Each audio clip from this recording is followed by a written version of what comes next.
ماضی کے جو قصے ہیں وہ آپ سے سنے جائیں اور آپ سے پوچھا جائے کہ جو ایٹمی دھماکے ہوئے پاکستان کے لیے وہ کتنے اہم ہیں، اور ابھی جو پیچھے جنگ ہوئی اس میں اگر ہمارے پاس ایٹمی ہتھیار نہ ہوتے تو پاکستان کہاں کھڑا ہوتا؟ بہت شکریہ قذافی صاحب، آئی تھنک آپ نے بڑا اچھا سوال کیا. میں کوشش کروں گا جتنا مختصر جواب دوں، کیونکہ آپ نے تاریخ اور ماضی کی بات بھی کی ہے.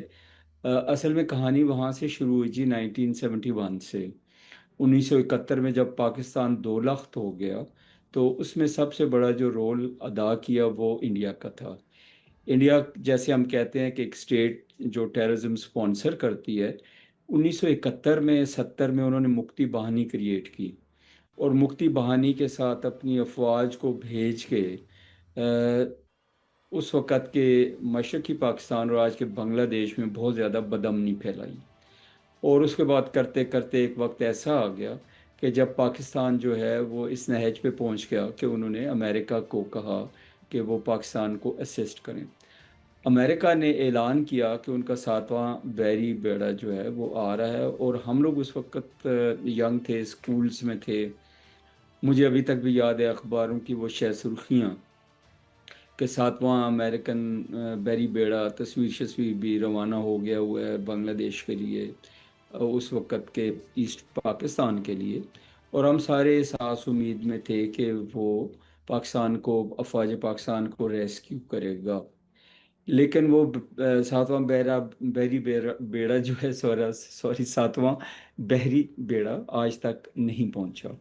تو اس کے بعد جو ہمارے وزیر اعظم ذوالفقار علی بھٹو تھے، انہوں نے جو ایٹمی پروگرام جو آلریڈی شروع ہوا ہوا تھا ایک زمانے سے، ایوب خان کے وقت سے، یا اس کے ساتھ ساتھ آگے بڑھ رہا تھا، انہوں نے اس کو ڈیسیژن کیا کہ وہ پاکستان کے لیے اس کو ایٹامک بام بنانے کے لیے اس کو ریجوبینیٹ کریں اور اس کو اسٹرینتھن کریں.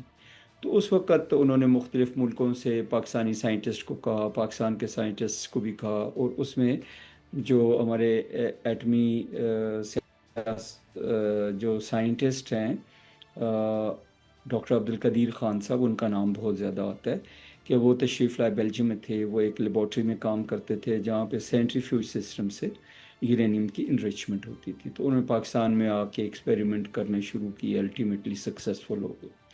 یہ پہلے صرف لیبارٹریز کی حد تک تھا، تو انڈسٹریل لیول پہ لے کے آنا یہ پاکستان کی، ڈاکٹر قدیر کی، ان کی ٹیم کی، اور ایٹامک انرجی آف پاکستان کی بہت بڑی فتح تھی. اور اس دوران یہ مختلف حکومتیں بدلتی رہیں. اس کے بعد ضیاء الحق صاحب آئے، اسحاق خان ان کے فورن وہ جو فائنانس منسٹر تھے وہ تھے، بعد میں دوسری حکومتیں آئیں، تو سب اس کو آگے بڑھاتے چلے گئے. 1998 میں یہ ہوا کہ انڈیا نے ایٹمی دھماکے پوکھرام میں کر دیے 11 مئی کو، اور اس کے بعد 13 مئی کو پھر انہوں نے کر دیے. تو اس سے پہلے 1974 میں وہ ایٹمی دھماکے کر چکے تھے، تو اس وقت انہوں نے اس کو نام دیا تھا اسمائلنگ بدھا کا، کہ یہ جی پیسفل پرپزز کے لیے. بٹ پاکستان کو چونکہ ایک سبق حاصل ہو چکا تھا، پاکستان کی جو قیادت ہے ان کو بھی پتہ تھا کہ ہم نے ایک ایٹمی طاقت بننا ہے. جب تک ہم ایٹمی طاقت نہیں بنتے تو ہماری سیکیورٹی جو ہے پوری طرح انشور نہیں ہوتی. تو الحمدللہ پھر پاکستان نے 28 مئی کو، اس وقت کے جو وزیر اعظم نواز شریف صاحب تھے، جو فوجی قیادت تھی، باقی سارے لوگوں نے مل کے یہ فیصلہ کیا کہ جی ہمیں یہی وقت ہے کہ ہمیں ایٹمی دھماکے کر دینے چاہیے. کیونکہ اگر انڈیا نہ کرتا تو پاکستان کے پاس یہ ونڈو آف اپرچونٹی نہیں تھی. تو الحمدللہ پاکستان نے اس وقت ایٹمی دھماکے کیے اور بڑے سکسیسفل رہے، اور اس کے بعد پاکستان ایک اسٹیبلشڈ جوہری طاقت کے طور پہ دنیا کے نقشے پہ ابھر آیا. ابھی قذافی صاحب آپ کے سوال کی طرف آتے ہیں کہ حالیہ جو پاکستان اور ہندوستان کی کشیدگی ہوئی اور ہماری جو جنگ ہوئی، اور کافی دنوں پہ ٹینشن تھی، 4 دن کی جنگ تھی جس میں پاکستان کا جواب جو تھا وہ ٹوٹل 4.5 گھنٹے کا تھا. تو الحمدللہ پاکستان نے اتنا اچھا، اتنا کاری ضرب لگائی اور اتنا اچھا جواب دیا، اتنا افیکٹو اور کمپریہنسو جواب تھا، جس میں پورے ملک کے لوگ کھڑے تھے، نوجوان ہمارے کھڑے تھے، وہ سوشل میڈیا واریر جو ہیں، ہمارا میڈیا جو ہے بڑے سچے بیانیہ کے ساتھ کھڑا تھا.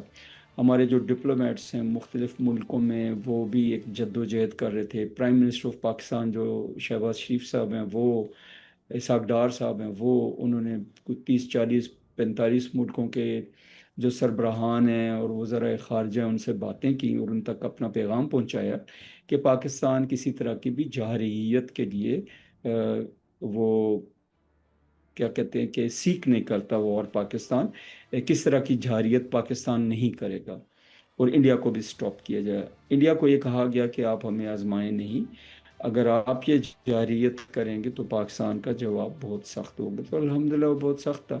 تو پاکستان نے کنونشنل ڈومین میں ہی پہلے 4 5 گھنٹے میں یہ ثابت کر دیا کہ پاکستان ایک اچھی فوجی قوت ہے جس میں ملک کے لوگوں کی سپورٹ، میڈیا کی سپورٹ، اچھی leadership, strong leadership prime minister کی، فیلڈ مارشل عاصم صاحب جو ایئر فورس کے ایئر مارشل ہیں، سدھو صاحب، اور اس طرح نوید صاحب جو نیول چیف ہیں، سب کی ایک مشترکہ حکمت عملی سے پاکستان فتح یاب ہوا. جہاں تک